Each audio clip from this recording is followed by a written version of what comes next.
With the start of conference play, how important is it to catch momentum early as you then head into February?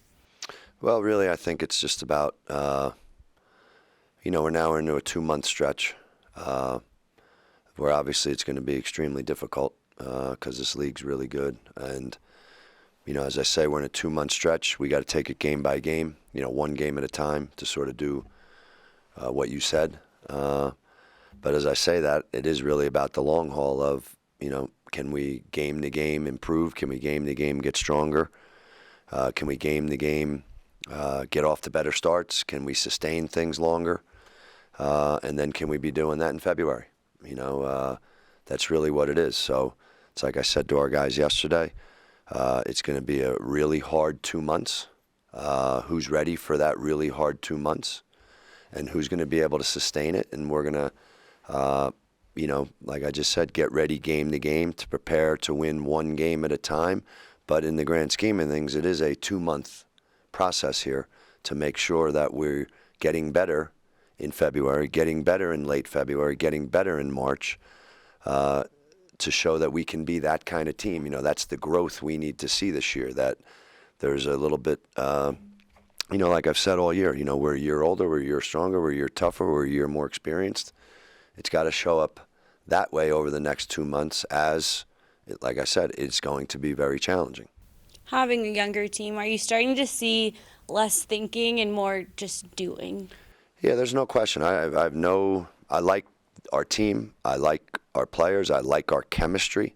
Uh, there's just certain things as you step up the competitive level here. This league might be, some people, it's tied for fourth with the most teams in the top 50 in the country.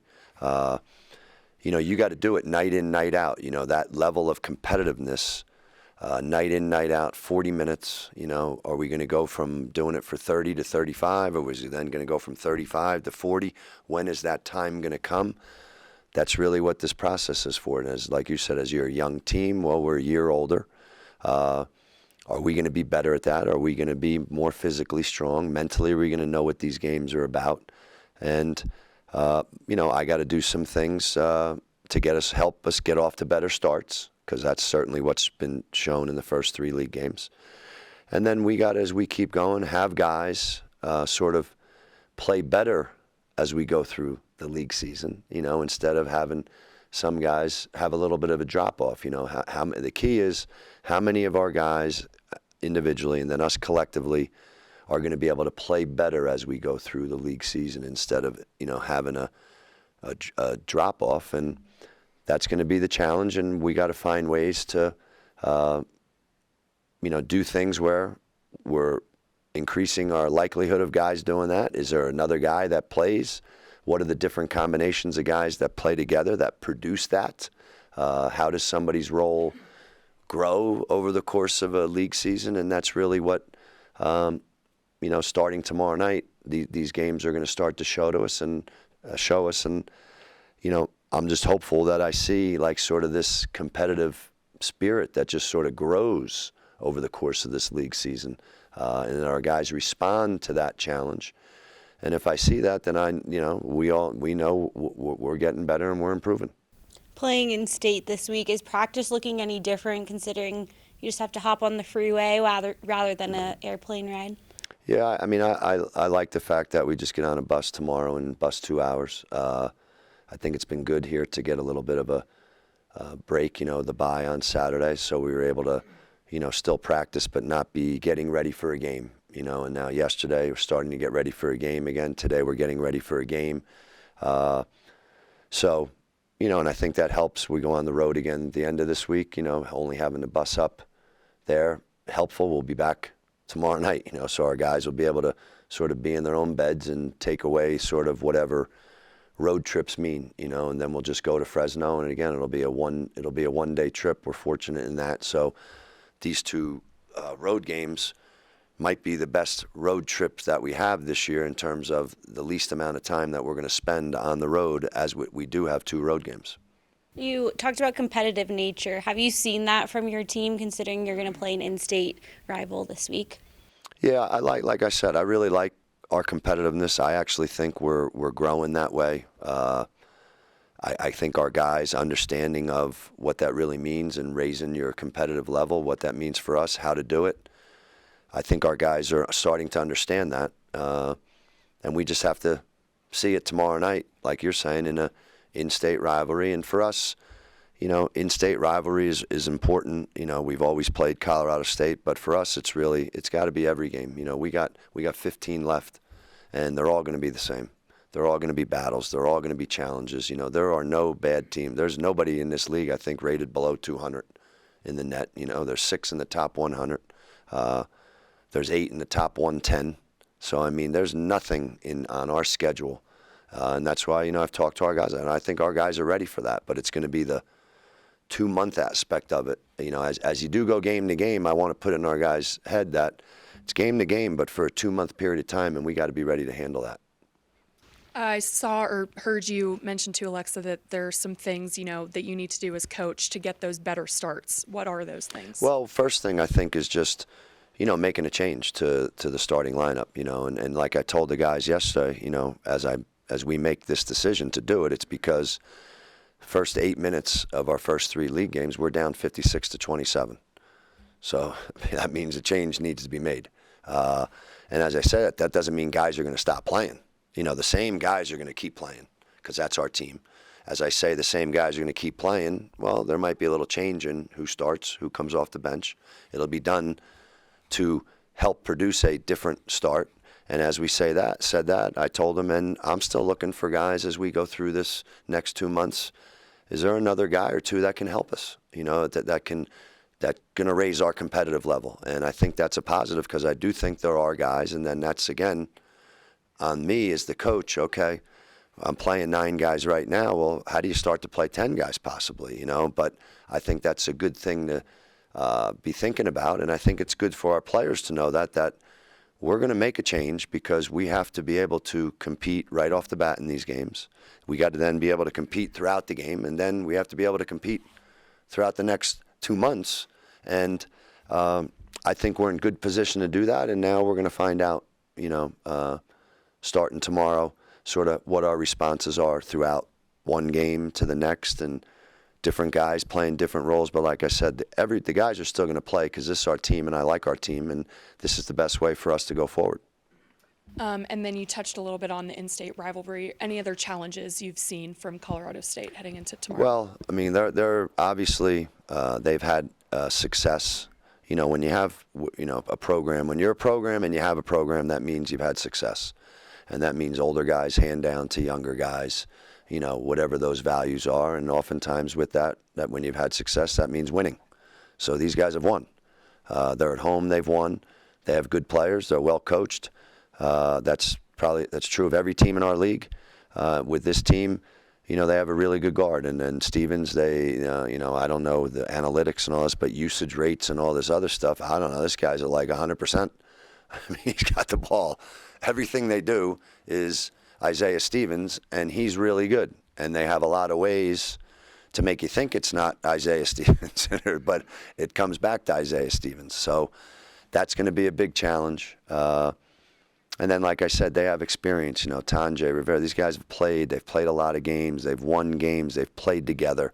So it's just fighting that fight and fighting that battle. And I'm looking forward to it because it's our next game. Like I said, we've had a little bit of time here to sort of regroup, think of things, see things. I've showed the guys certain things. I think our guys understand what we have to do, and hopefully we're going to be ready to do it. And I assume Ritas, that's how you say his name, right, would be part of I a call him lineup. Rongus. Some people call him Ritus. I call him Rongus Petritus. I assume he would be part of a lineup change, but if not, is there something you like about him as a 6-man, or do you think he's probably going to help you from the top? Well, part of that is there's no question that Ritas' production says he should be in the starting lineup. So it's just he's doing really well in the role he's in. And, go to the bench and you put him out there and bang, he's like a prototypical 6-man. So. But as I say that, he's a freshman, and going forward, the way he plays, the way he produces, he is a starter. So at some point in time, I got to say, okay, and then see what starting him does. Does he become different? Does this production change? Well, then that tells you the next thing to do. So, but right now I'd say the two spots would be, if we do something like that, could be, Reedus, the center spot. And all we're trying to do, like I said, is, get the production we need at the start. And like anything, it's always about sort of that chemistry and roles, and different guys respond different ways to starting, to coming off the bench, and what more options does that give me, to substituting, and hey, that guy go in for anybody. So, I haven't decided anything. I'm watch practice and keep going, and I think this is going to be something that we do throughout the whole league season. And again, I think that's good for us, because that means, okay, we got more bites at the apple, and who's playing well, and who's producing, and who's raising their competitiveness, and that's who's going to be out on the court. With Reedus' skill set, does he remind you of anybody from your first go round here? Yeah, he reminds me a lot of Jake Birchie. They're different, just in terms of, they're the exact same player. They're just different in terms of, maybe Jake was a little better shooter early on than, say, Reedus is. Reedus might be a little bit more of a driver, but just the way they play basketball, the energy they have, what they give to the team, what the team knows they provide. Very similar that way, and what that means is, the difference though is Jake Birchie was playing with 4 veterans, 4 guys that have played a lot of basketball. In this case here, because it's, I'm going to say year 2 in this whole process, Reedus is playing with other freshmen and other sophomores. He's not out there with 2 seniors and a junior who've played a lot of college basketball, so that's where what he's now, if he does move into a starting role, then you're counting on him to be a little bit of a stabilizing force, and that's different than what he's been. So those are all the things that go into it. But if you compare him to a guy like Birchie, that's pretty high praise. And having the extra time off this past week, do you like the timing of that, because you had gotten a taste of Mountain West play, and what did you utilize that time? Yeah, I think it's been good for us. Obviously, I don't like coming back from Christmas and 3 days later, like bang, being thrust into 3 league games in 6 days. And especially, I think we've played, I don't know, record-wise, we might have played the hardest 3 games. I think our teams that we've played are, 9-1 in league. But again, if it is about 2 more months, in 1 game at a time for 2 months, then we played 3 good teams in, 3 hard games. And is that the best preparation to then, have a little bit of time to take a step back, evaluate what do we need to get better at, and then have our guys, go to Colorado State tomorrow ready for, what I'm hopeful as we go through this, that our guys' understanding of what every game is going to be like, that level of understanding has raised due to the first 3 games we played. And then back to the lineup stuff. You mentioned the center position. Would that automatically be Bo Becker, or would Nick Jackson still fit? Well, Nick Jackson's definitely figuring back into it, and that's another thing I talked. But again, Nick got banged up yesterday in practice again, so that's been part of this, but Bo Becker has been playing well. The one thing I like about Bo is we've gone game to game is he's been consistent, and he's been Bo Becker. He goes out there and does the things he does, and it hasn't been one game he did it and the next game he didn't do it. Same thing. You go ahead and make the change, and you start him. Is that going to say, oh, what he does didn't show up because he started him? But I think what I like from Bo is that consistency of he's giving us what he does. Whatever his game is, it's been showing up in every one of these games, and usually that's the sign you're looking for, because that's the best indicator of, okay, he's going to do it the next game. So, but there's no question. What I'd really like to see is, as we continue through the 2 months is me having and us having 3 options there, because depending on the game, and it's all about being ready to play, playing so hard, being so physical, being so competitive. And if you're like that here for us over the next 2 months, then you're going to play.